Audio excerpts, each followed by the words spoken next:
स्वामी म्हणतात कुठल्याही गोष्टींचा जास्त विचार नाही करायचा, कुठल्याही गोष्टींचा जास्त लोड नाही घ्यायचा, म्हणजेच कुठल्याही गोष्टीचं जास्त टेन्शन नाही घ्यायचं. जर आपल्या आयुष्यामध्ये म्हणजे जर वाईट दिवस आलेला असेल ना, तर असं लक्षात घ्यायचं की लवकरात लवकर ना आपल्या आयुष्यामध्ये काहीतरी चांगलं होणार आहे आणि आपल्या आयुष्यामध्ये काहीतरी चांगला दिवस येणार आहे. तर चांगलं होण्याच्या अगोदरच काहीतरी वाईट होऊन जातं, म्हणजेच आपल्यासोबत काहीतरी वाईट होतं.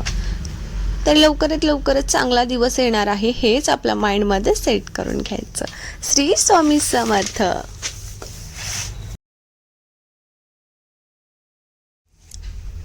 Good morning family. मस्त अशी मॉर्निंग झाली आणि मस्त अशा व्लॉगची सुद्धा सुरुवात झाली बरं का. आज थोडंसं लेटच झाला व्हिडिओ सुरुवात करायला. आपण डेली व्लॉग करत आहोत हे तुम्हाला माहितीच आहे. तर आजचं बघा इकडे काहीतरी चाललेलं नवीनच.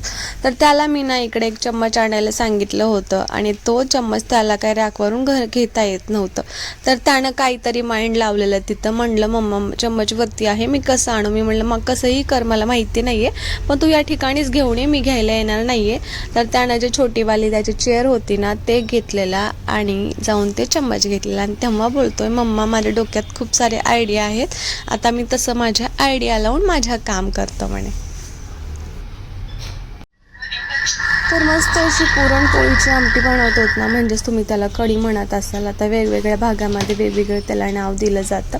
तर मी इकडे पुरणपोळीसाठी जे कढी बनवते ना ते इकडे बनवलेली होती आज आणि मस्त झणझणीत आणि तिखट अशी बनवलेली होती.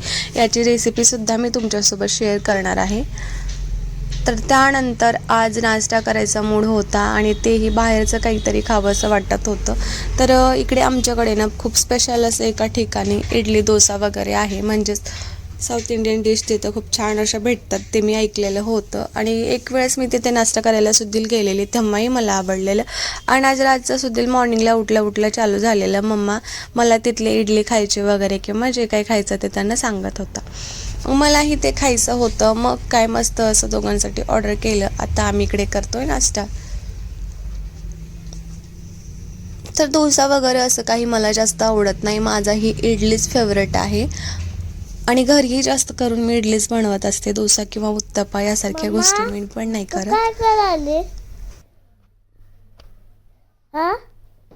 नारळ पाणी प्यायले तुम्हाला सोडून. तुम्ही आता स्कूल मधून आले ना? हो. फ्रेश झाले, नाश्ता केले, म्हणजे जेवण केले तुम्ही? हो. मग माझं जेवण झालेलं होतं अगोदरच. हो. मला थोडासा विकनेस होता, त्रास व्हायला होता, मग मॉर्निंगलाच प्यायचं होतं, मी नाही पिलं, आता प्यायली. हो. नारळ पाणी खूप हेल्थसाठी चांगलं असतं, मग लहान बाळाच्या असू दे, आपल्या असू दे किंवा खूप वयस्कर लोकांच्या पण. तर बॉडीसाठी नारळ पाणी खूप महत्वाचं आहे. आठवड्यामध्ये एक तरी नारळ पाणी नक्कीच पिलं पाहिजे. म्हणजे उन्हाळा असू दे, पावसाळा असू दे किंवा हिवाळा सुद्धा असू दे. तशाच पद्धतीने मला आवडत नाही बिलकुल नारळ पाणी घेत आहे, कारण विकनेस आहे आणि हॉस्पिटलला वगैरे ह्या सगळ्या गोष्टी पेल केल्यापेक्षा किंवा आजारी पडल्यापेक्षा म्हणून मी ते नारळ पाणी एन्जॉय करते. पण असंही मला प्यायचं नको वाटतंय, पण थोडंसं त्यासोबत गप्पा मारून प्यावं म्हटलं, कारण आता मी प्यायला लागले तर तो पण पिणार, मला माहितीच आहे. लोक तुम्हाला पण प्यायचं. तर राजला ना मी अगोदरपासूनच नारळ पाणी देते, पण राजला ना स्ट्रॉनी असं ओढून पिता येत नव्हतं, त्यामुळे मी नारळ पाणी आणलं नाही. पूर्ण ओपन केलेलं काढायचं, एका ग्लासमध्ये किंवा वाटीमध्ये वगैरे घ्यायचं कपामध्ये आणि मग राजला द्यायचं नारळ पाणी. ते आता पे लागलं स्टॉर्नी येणार आहे. हो मम्मी, तुझ्या स्वतःची काळजी घे, तुझी कसली चालली तब्येत? छान आहे ना तब्येत माझी. नाही, काळजी कोणाची घेऊ? तुझी. का बरं? तुझी तब्येत छान नाही म्हणून. तब्येत खराब झाली आहे माझी? तू आहेस ना काळजी घ्यायला? हो. तू नाही घेणार माझी काळजी? हो. मग मी नाही घेणार माझी काळजी. तू घेशील ना माझी काळजी? हो. तू आहेस ना माझं बाळ? हो. काळजी घेशील ना सगळी माझी? हो.